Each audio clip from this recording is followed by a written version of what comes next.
ஹல்லேலூயா, ஹல்லேலூயா. கர்த்தருடைய பரிசுத்த நாமம் மகிமைப்படுவதாக.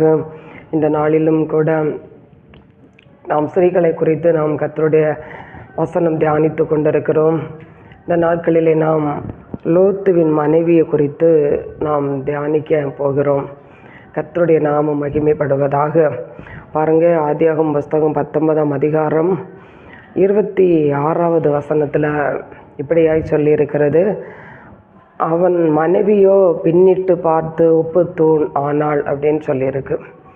இதை குறித்து இயேசு கிறிஸ்து சொல்லும்போது லூக்கா 17:32 லோத்துவின் மனைவியை நினைத்து கொள்ளுங்கள் அப்படின்னு சொல்லியிருக்கு.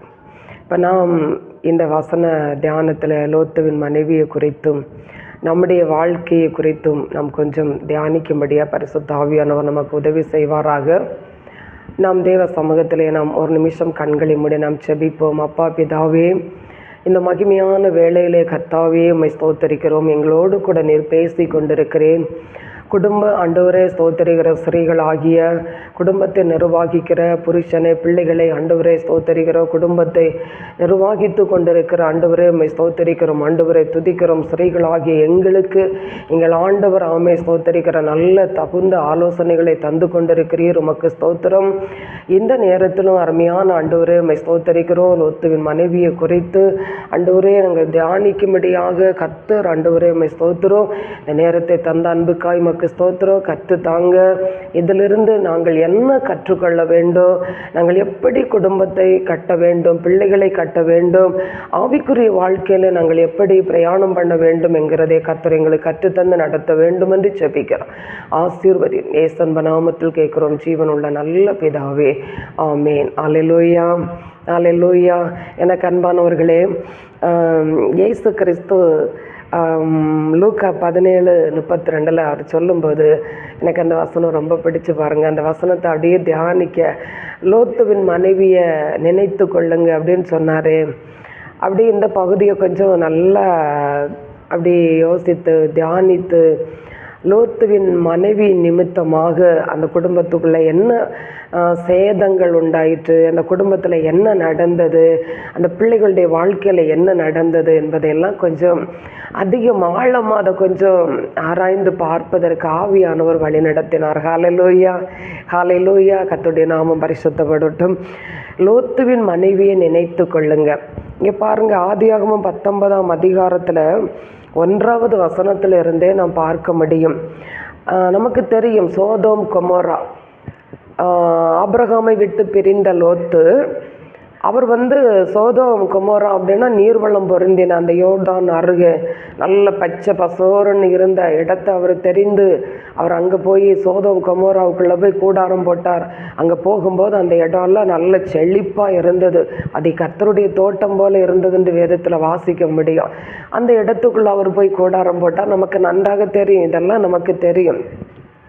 ஆனால் அந்த பட்டணத்தில் உள்ள பாவம் தேவ சமூகத்தில் எட்டினபடியினாலே ஆண்டவர் 2 தூதர்களை அங்கே அனுப்புகிறார். அந்த பட்டணத்தை நான் அழிக்க போகிறேன், சோதோம் கொமோராவை நான் அழிக்க போகிறேன்.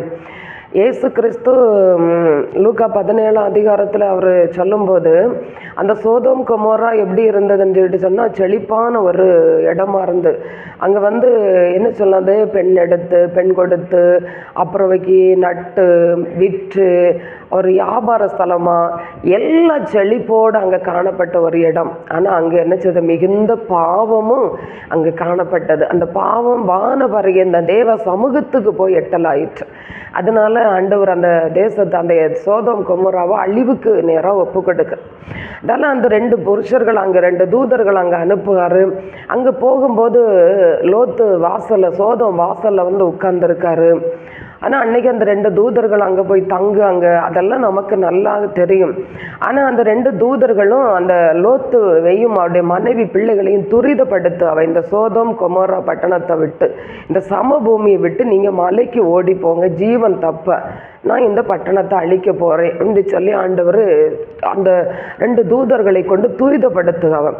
பாருங்க, அந்த 19ஆம் அதிகாரம் 15-16 வசனத்தில் வாசிக்கும்போது, கிழக்கு வெளுக்கும்போது அந்த தூதர் லோத்தை நோக்கி, பட்டணத்திற்கு வரும் தண்டனையில் நீ அழியாதபடிக்கு எழுந்து உன் மனைவியையும் இங்கே இருக்கிற உன் 2 குமாரத்திகளையும் அழைத்து கொண்டு போ என்று சொல்லி அவனை துரிதப்படுத்தினார்கள்.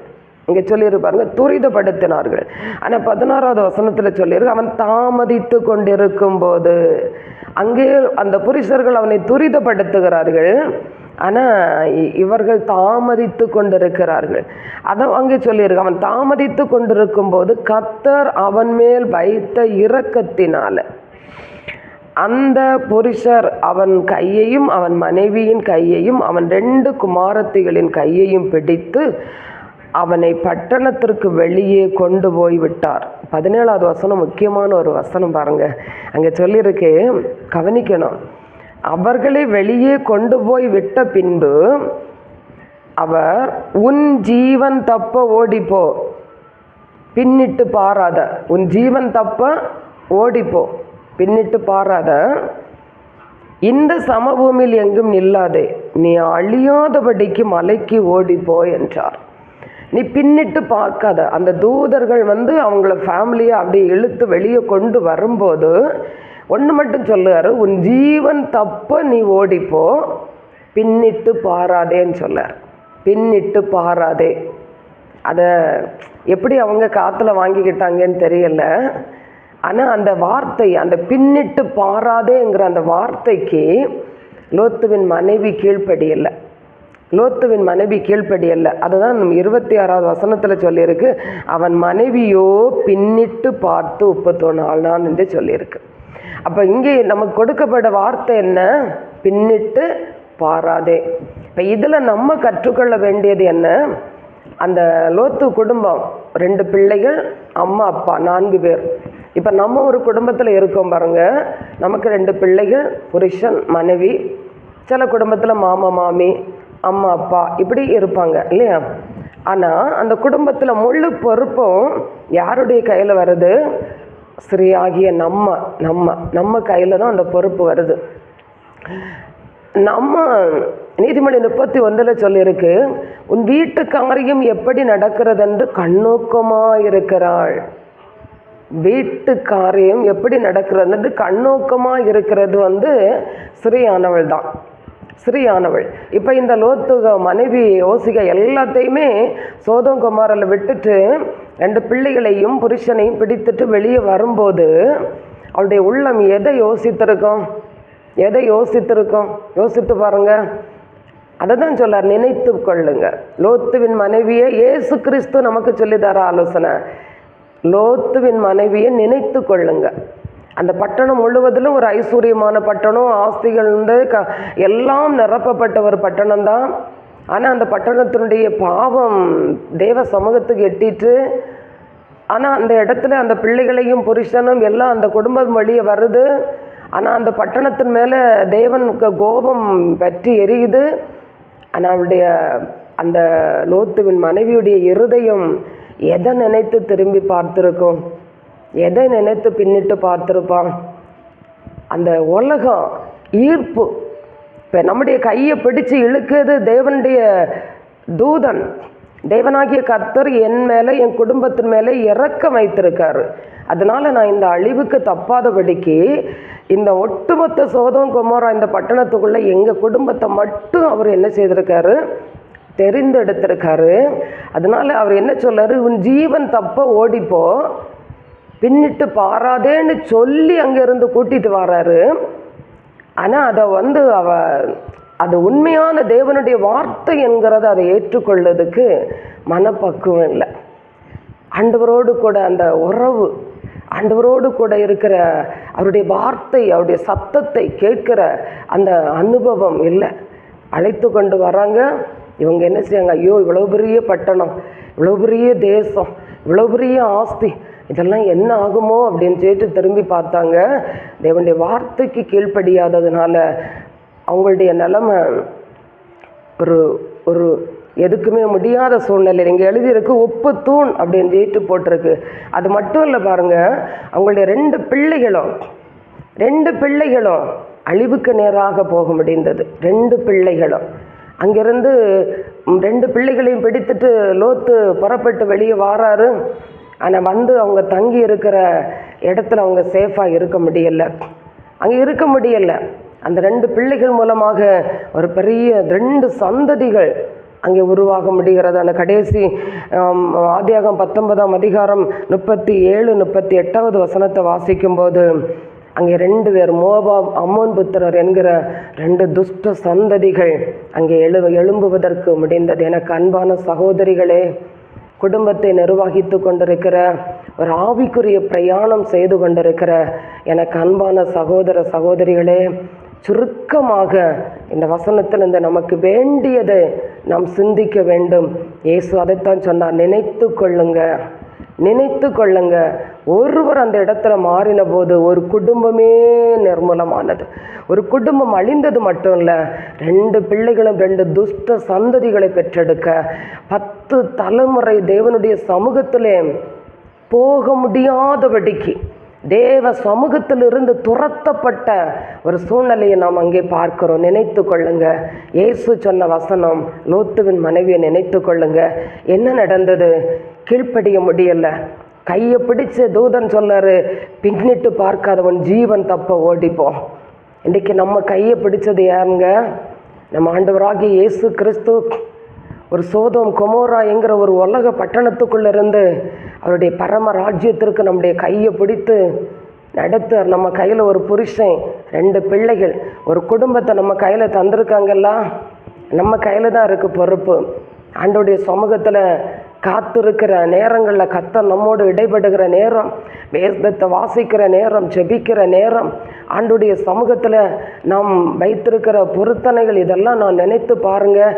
இன்றைக்கி கிறிஸ்துவுடைய வார்த்தையின்படி நாம் இந்த குடும்பத்தை கொண்டு நடத்துகிறோமா?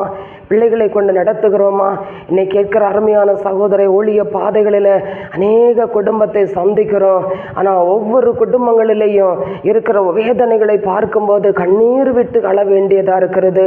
இன்றைக்கி பாருங்கள், வயது வரம்பில்லை. இந்த மொபைல் ஃபோன் கையில் கிடைச்ச மாத்திரத்தில் வயது வரம்பே இல்லை பாருங்கள். எந்த நிமிஷம் பார்த்தாலும் இந்த மொபைல் ஃபோனில் தான் நேரத்தை கடத்தி உலகத்துக்குள்ளே நம்முடைய ஆவிக்குரிய ஜீவிதத்தை விட்டு, ஆவிக்குரிய பிரயாணத்தை விட்டு, வேத வசனத்தை விட்டு, ஜபத்தை விட்டு, ஆராதனையை விட்டு, ஆண்டவரோடு கூட இருக்கிற அந்த உறவை விட்டு இன்னைக்கு உலகத்தை நோக்கி பார்த்து கொண்டிருக்கிறோமே பாருங்க. ஒரு நாள் ஆண்டவரோடு கூட உடன்படிக்கை பண்ணணும், ஞானஸ்தானத்தினால உடன்படிக்கை பண்ணணும். அப்படி ரத்தத்தையும் சரீரத்தையும் நாம் எடுத்து உடன்படிக்கை பண்ணினோம். என் ஆண்டவருக்காகவே நான் வாழ்வேன் என்று ஒரு நாள் தீர்மானம் பண்ணினோம் இல்லையா? என் ஆண்டவரோடு கூட நான் ஆமே ஸ்தோத்திரம் வாழ்ந்தாலும் அவரோடு கூட, மறித்தாலும் அவரோடு கூட என்று தீர்மானம் பண்ணணும்ல. எனக்கு அன்பான சகோதரி, ஒரு குடும்பத்திற்குள்ளே ஆமே ஸ்தோத்திர குடும்பத்தை நிர்வகிக்கிற சகோதரிகளாகிய நீங்களும் நானும் தேவ பிரசன்னத்தை விட்டு விலகுவோமானா நம்முடைய ஒட்டுமொத்த குடும்பமும் நிர்மூலமாகி போகுங்க, நிர்மூலமாகி போகும். எனக்கு அன்பானவர்களே, அதை தான் இயேசு சொன்னார், லோத்துவின் மனைவியை நினைத்து கொள்ளுங்க. இப்போ ஏதோ ஒரு விஷயத்தில் பின்னிட்டு திரும்பி இருக்கீங்களா? ஏதோ ஆவிக்குரிய ஜீவிதத்தில் நாம் பின்னிட்டு திரும்பிவோமா? ஆனால் இங்கே லோத்துடைய ஆமேன் ஸ்தோத்திரம் மனைவி செய்த ஒரே காரியம் அதுதான், பின்னிட்டு திரும்பினாள். அவருடைய ஆவிக்குரிய ஜீவிதத்தில் அவள் கொஞ்சம் பின்னிட்டு திரும்பினா பாருங்க, அந்த குடும்பம் முற்றுமாக அழிக்கப்பட்டதை பார்க்கிறோம், முற்றுமாய். ஆனால் அவங்க சோதோம் கொமோராவுக்குள்ளே போய் அழியலை, அவங்க வெளியே வந்துட்டாங்க. ஆனால் வெளியே வந்தும் கர்த்தருடைய பிரசன்னத்துக்குள்ள அவங்களால இருக்க முடியலை. எல்லாரும் சோதோம் கொமோரா பட்டணத்திற்குள்ள கந்தகத்தினாலும் அக்கினியினாலும் அவங்க அழிஞ்சாங்க. ஆனால் லோத்துவின் மனைவி இன்னொரு விதத்தில் வாழ்க்கை இழந்தா. லோத்து இன்னொரு விதத்தில் அவருடைய வாழ்க்கை முடிந்தது. 2 பிள்ளைகளும் இன்னொரு விதத்தில் அவருடைய வாழ்க்கை முடிந்தது பாருங்க. சோதோம் கொமோரா பட்டணத்திலிருந்து மொத்தத்திலே அடியோடு அழிந்து போனார்கள். ஆனால் இங்கே வெளியே புறப்பட்டு வந்தவர்கள் 2 துஷ்ட சந்ததிகளை பெற்றெடுக்கும்படியாக அது இந்நாளிலும் ஒரு விக்கிரக ஒரு வழிபாட்டுக்கு உருவெடுத்து விட்டது பாருங்க. அப்படிப்பட்ட ஆமே ஸ்தோத்திரம். மூத்த மகள் மோபாம் என்கிறதான ஒரு புத்திரனையும் இளைய மகள் அம்மோன் என்கிறதான புத்திரரையும் பெற்றெடுத்த இன்றைக்கும் அம்மோனும் மோபாவியரும் என்கிற ஒரு பெரிய விக்கிரக துஷ்ட சந்ததிகளை தேவனுடைய சமூகத்துக்குள்ள வரக்கூடாத ஒரு இடத்துக்குள்ளே தள்ளப்பட்டு விட்டார்கள் பாருங்க. என்ன பரிதாபம்! அதை தான் இயேசு சொன்னாரு, லோத்துவின் மனைவியை நினைத்து பாருங்க. கொஞ்சம் நினைத்து கொஞ்சம் வசனத்தை கொஞ்சம் ஆழமாக சிந்தித்து பாருங்கள். லோத்துவின் மனைவி பின்னிட்டு திரும்பினதுனால என்ன நடந்து, அந்த குடும்பத்துக்குள்ளே என்ன நடந்து கொஞ்சம் யோசித்து பார்ப்பீங்களா? எனக்கு அன்பான சகோதரங்களே, இந்த 20 நிமிஷத்தில் மொத்தமாக நம்ம பேச முடியாது. ஒரு முகவுரையாக ஒவ்வொரு ஸ்திரீகளையும் ஒவ்வொரு வாரம் உங்களுக்கு எனக்கு முன்ன ஆண்டவர் காண்பித்துட்டு இருக்காரு. ஒவ்வொரு ஸ்திரீகளுடைய வாழ்க்கையிலையும் இப்படிப்பட்ட ஒரு காரியம் இருக்குது. அவங்கள ஆண்டவர் ஏதோ ஒரு சாதனைக்காகத்தான் ஆண்டவர் கரம் பிடிக்காரு. ஆனால் வழியில் தவறி போகிறோம். ஆனால் இந்த இடத்துலையும் ஆமே இயேசு கிறிஸ்து ஆமே ஸ்தோத்திரம், அந்த தேவனாகிய கர்த்தர் அங்கே லோத்து குடும்பத்தை ஒரு பெரிய ஒரு பரிசுத்த சந்ததியாக எழுப்பணும்னு தான் கரம் பிடித்தார் பாருங்க. ஆனால் அவங்க பின்னிட்டு என்ன செய்தாங்க? திரும்பி போனாங்க. இன்றைக்கி நம்முடைய வாழ்க்கையில் அப்படிப்பட்ட ஏதாவது ஒரு பின்மாற்றம் இருக்குதா? ஒருவேளை குடும்பத்தை நிர்வகிக்கிற குடும்பத்தின் தாயாகி நாம் பின்னிட்டு திரும்பினால் நம்முடைய சந்ததிகள் நாம் நினைக்கிற பரிசுத்தத்துக்குள்ளே வர முடியாதுங்க. நாம் முழங்கால் படியிட்டு எத்தனை மணிக்கூர் நம்முடைய பிள்ளைகளுக்காக கண்ணீர் விட்டு கதறுவோமோ அவ்வளவுத்துக்கு பிள்ளைகள் இந்த உலகத்தில் எந்த ஒரு அசுத்தமும் தொடாதபடிக்கு பிள்ளைகள் பரிசுத்த சந்ததிகளாக எழும்ப முடியும். அதுதான் இயேசு சொன்னார், எருசலேம் குமாரத்திகளே, நீங்கள் எனக்காக அழாதீங்க, உங்களுக்காக உங்கள் பிள்ளைகளுக்காக நீங்க அழுங்க. அப்ப நாம் எந்த நிமிஷத்துல எந்த இடத்துல தவறுகிறோம் என்கிறது நமக்கு தெரியாது. அப்படிப்பட்ட ஒரு மாய வலைக்குள்ளதான் நாம் இன்றைக்கு பிரயாணம் பண்ணி கொண்டிருக்கிறோம். ஆனா கிறிஸ்து என்ன செய்கிறார்? அந்த இடத்துக்குள்ள நாம் பரிசுத்தத்துக்குள்ள வர வேண்டும். நம்முடைய சந்ததி பரிசுத்தத்துக்குள்ள வர வேண்டும். அதனால ஒரு குடும்பத்துக்குள்ள தாய் ஸ்திரீகள் மிகவும் முக்கியமானவர்கள். ஒரு பிள்ளைகளை பரிசுத்தத்துக்குள்ள நடத்துகிறது, பிள்ளைகளுடைய செய்கை சுத்தமோ செம்மையா என்று அதனுடைய நடக்கையை கவனிக்கிறது ஒரு தாய். பிள்ளைகளுடைய செய்கை எப்படி இருக்கிறது? அது சுத்தமா இருக்கிறதா? அது செம்மையா இருக்கிறதா? பிள்ளைகள் கர்த்தரோடு இருக்கிறார்களா? பைபிள் வாசிக்கிறார்களா? ஜெபிக்கிறார்களா? பிள்ளைகள் பரிசுத்த ஜீவிதத்தில் இருக்கிறார்களா? பிள்ளைகள் வாழ்க்கை கர்த்தரோருக்கு பிரியமா இருக்கிறதா என்பதை கவனிக்கிறவள் ஒரு சிறியானவள். அந்த சிறியே பின்னிட்டு நாம் திரும்பி தேவ பிரசன்னத்தை இழந்து போனோமானால், கர்த்தருடைய வார்த்தையை நாம் அற்பமாக எண்ணுவோமானால், கர்த்தருடைய சமூகத்தில் நாம் கொடுக்க வேண்டிய நேரத்தை கொடுக்காமல், நாம் கர்த்தருடைய சமூகத்தை ஆராதனைக்கு குடும்பத்தோடு நாம் அழைத்து கொண்டு போவதற்கு நாம் பிரயாசப்படாமல் போகாமல் நாம் இருப்போமானால், கர்த்தருடைய சமூகத்தை நாம் அற்பமாக எண்ணுவோமானால், நாம் பின்னிட்டு பார்த்து கொண்டல்லவோ இருக்கிறோம். என அன்பானவர்களே, காலம் கடந்து விட்டது. இயேசு சொன்னார், மலையின் மேலே இருக்கிற வீட்டின் மேலே இருக்கிறவர்கள் வீட்டு கீழே இறங்கி பண்டத்தை எடுப்பதற்கு நீங்கள் இறங்காதிருங்கள். அப்படின்னா கிறிஸ்துவுக்கு மேலே நீங்கள் எப்படி அஸ்திபாரம் போட்டிருக்கீங்களோ அப்படியே இருங்க. உலகம் பச்சை பசரோன்னு தான் இருக்கும். உலகம் அப்படி நம்மளை கவர்ந்து இழுக்க மாதிரி தாங்க இருக்கும். உலகத்தில் இருக்க எல்லா காரியங்களும் அப்படி நம்மளை ஆசை தூண்ட மாதிரி தான் இருக்குங்க. ஆனால் நீங்கள் இப்போ எங்கே இருக்கீங்க? வீட்டுக்கு மேலே இருக்கீங்களா? அப்படியே வீட்டுக்கு மேலே இருந்துருங்க, கீழே இறங்காதீங்க. கீழே இருக்குது பண்டம், நிறைய ஆசை பொருள் இருக்குது. நல்ல நேரம் போவதற்கு நல்ல நாம் இந்த உலகத்தில் அப்படி இன்பமாக என்ஜாய் பண்ணதுக்கு எல்லாம் இந்த உலகத்தில் இருக்குங்க. ஆனால் இவைகள் ஒன்றும் நம்மளை ஜீவன் தப்புவதற்கு அது நமக்கு ஏதுவானதல்ல. இவைகள் ஒன்றும் நம்முடைய ஜீவனுக்கு கேரண்டி கிடையாது. ஆனால் இயேசு சொல்லார், உன் ஜீவன் தப்ப ஓடிப்போ, உன் ஜீவன் தப்ப நீ ஓடிப்போ, பின்னிட்டு பாராத.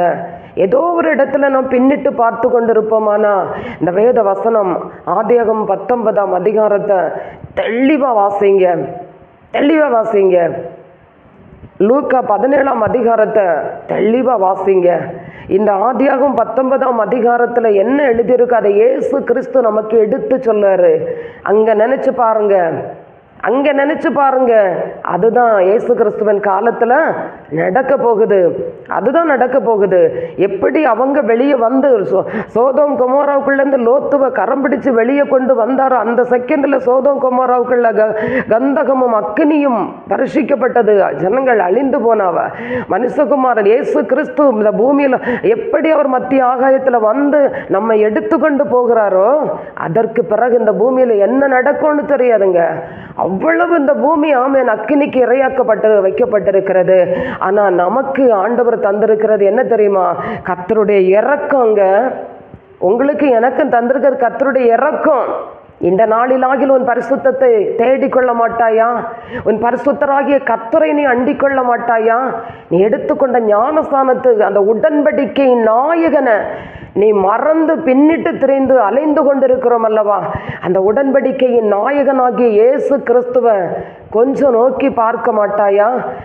உன்னையும் உன் சந்ததியையும் எப்படியாகிலும் தேவ ராஜ்யத்திற்குள்ள கொண்டு போய்விட வேண்டும் என்று சொல்லி கரம் பிடித்து அழைத்து கொண்டு வந்தாரே, அந்த இயேசு கிறிஸ்துவை நோக்கி பார்க்க மாட்டாயா? எபேசியர் 2ஆம் அதிகாரத்தில் எழுதியிருக்கு, உள்ளையான சேற்றுக்குள்ள இருந்தவங்க.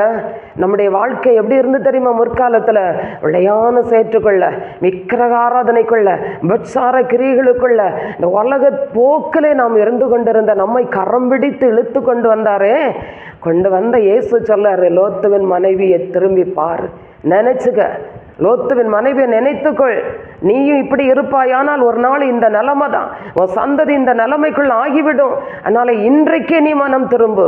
வாய்ப்பை கர்த்தர் கொடுத்திருக்கிறார். இயேசு கிறிஸ்து நமக்கு வாய்ப்பை கொடுத்திருக்கிறார், வசனத்தை கொடுத்திருக்கிறார், பரிசுத்த ஆவியின் அபிஷேகத்தை கொடுத்திருக்கிறார். தேவ சமூகத்தில் இன்றைக்கே இந்த வார்த்தையை கேட்கும் போதே தேவ சமூகத்தில் கண்ணீரோடு மண்டியிடுவோமா? கண்ணீரோடு தேவ சமூகத்தில் முழங்கால் படியிடுவோமா? ஆண்டவரே, என்று பின்னிட்டு திரும்புகிற அந்த நிலைமையை என்னை விட்டு மாற்றுங்கப்பா. நான் ஒரு சிறியா குடும்பத்தில் இருக்கிற ஒரு தாயாகிய நான் பின்னிட்டு திரும்பும் போது என் புருஷனுடைய நிலைமையாமே, என் பிள்ளைகளுடைய நிலைமை, என் குடும்பத்தின் ஒட்டுமொத்த சந்ததிகளுடைய நிலைமையும் ஒரு அழிவுக்கு நேராக போகிறது. ஆண்டவரே, இன்றைக்கு அந்த அழிவிலிருந்து ஆண்டவரை பாதுகாக்க மறுபடியும் தேவ சமூகத்தில் மறுபடியும் தியானித்து இந்த வசனத்தை தியானிக்குமான காலம் போதாதுங்க. ஆனால் சுருக்கமாய் கர்த்தர் நம்மோடு கூட இடைபடுகிறார். அந்த ஒரே ஒரு சிறிய நிமித்தம் ஒட்டுமொத்த குடும்பமும் பாதிப்புக்குள்ளாயிற்று. 2 துஷ்ட சந்ததி தேசத்துக்குள்ள எழும்பிற்று. ஆனா தேவன் எவ்வளவு இரக்கமுள்ள ஆண்டவர் தெரியுமா? மறுபடியும் ஆண்டவர் அந்த கீழ்ப்படியாமையின் அந்த இடத்திலிருந்தும் நம்மை மீட்பதற்கு தன்னையே தியாகமாய் ஒப்பு கொடுத்தாரே, அந்த இயேசு கிறிஸ்துவின் பாதத்தில் போய், அருமையான சகோதரங்களே, சகோதரிகளே, வாலிப பிள்ளைகளே, ஆண்டவருடைய சமூகத்தில் கர்த்தருடைய சத்தத்துக்கு கீழ்ப்படியுங்க, கர்த்தருடைய சித்தத்துக்கு ஒப்புக்கொடுங்க. கர்த்தருடைய சித்தமே எங்கள் குடும்பத்திலும் பிள்ளைகளுக்குள்ளே ஆக கடவுதென்று ஒப்புக்கொடுங்க. உலக ஆடம்பர பிரபஞ்சத்தின் எல்லா ஸ்தோத்திர கிரியைகளும் ஆடம்பரங்களையும் விட்டு ஒதுக்கி தேவ சமூகத்தில் போய் மண்டியிடுங்க. நம் குடும்பம் நம்முடைய கரத்தில் கர்த்தர் தந்திருக்கிறார். புருஷன் பிள்ளைகளை நம்முடைய கரத்தில் தந்திருக்கிறார். அவர்களை கொண்டு நாம் பரலோக ராஜ்யத்திற்குள்ளே போவதற்கு பிரயாசப்படுவோம். லோத்துவின் மனைவியை நினைத்து கொள்ளுங்க. இந்த வசனத்தை இன்னும் நீங்க ஆழமா போய் தேவ சமூகத்தில் வாசிங்க. கர்த்தர் உங்களோடு பேசுவாருங்க. கர்த்தர் உங்களோடு இடைபடுவார். கர்த்தர் உங்களை பிள்ளைகளை வளர்ப்பதற்கு ஞானத்தை தருவார். உங்கள் தேவ சமூகத்தில் முழங்கால் படியிடுவதற்கு இன்னும் ஆண்டவர் பலப்படுத்துவார். பின்னிட்டு போன எல்லா நிலைமையும் விட்டு மனம் திரும்புங்க. தேவ சமூகத்துக்குள்ளே வாங்க. ஐயோ, எனக்கு இனி மீட்பு இல்லையா? ஐயோ, நான் விழுந்துட்டேனே பாவத்தில், தேவ பிரசன்னத்தை இழந்துட்டேனே. ஒருவேளை நீங்கள் நினைத்து கொண்டிருக்கலாம். அப்படி தேவன் ஒரு முறை கூட நமக்கு வாய்ப்பு கொடுக்கிறார். தேவ பிரசன்னத்துக்குள்ளே வாங்க. முன்ன போல செபிக்க ஆண்டுட்டு ஒப்பு கொடுங்க. வேதத்தை வாசிக்க ஒப்பு கொடுங்க.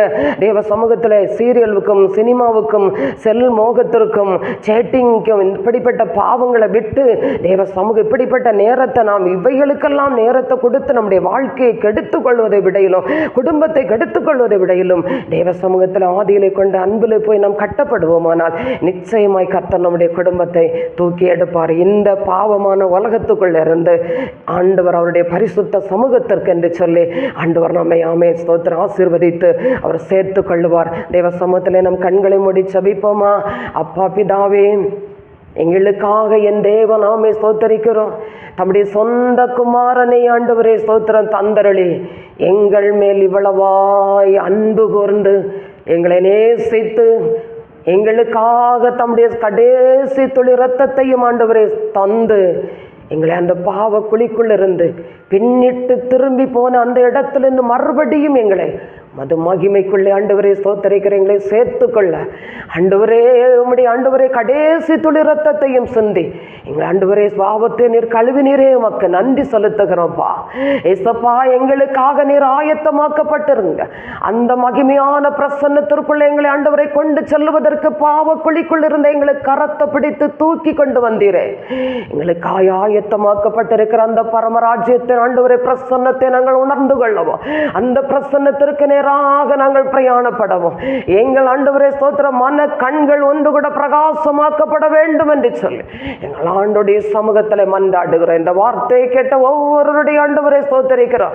ஆண்டவரே உம்மை துதிக்கிற வாழ்க்கையில அப்படியே ஆவிக்குரிய வாழ்க்கையில என்னென்ன தடுமாற்றங்கள் இருக்கிறதோ எல்லாவற்றையும் கர்த்தர் அப்புறப்படுத்தும். எங்கள் பாவங்கள் எல்லாம் மன்னியும் ஆண்டவரே. எங்கள் கண்கள் சொருகி போன ஆண்டவரே உம்மை ஸ்தோத்திர தேவ மகிமையை பார்க்க கூடாதபடிக்கு ஆண்டவரை இழந்து போன ஆண்டவரே, எங்கள் மன கண்கள் ஒன்று கூட பிரகாசமாக்கப்படுவதாக என்று சொல்லி என் தகப்பனாகிய தேவனிடத்தில் வேண்டிக் கொள்ளுகிறோம். எங்கள் ஆண்டவர் அப்படியே செய்வீராக. ஆமேன், ஆமேன். இயேசுவின் நாமத்தில் கேட்கிறோம் ஜீவனுள்ள நல்ல பிதாவே, ஆமேன்.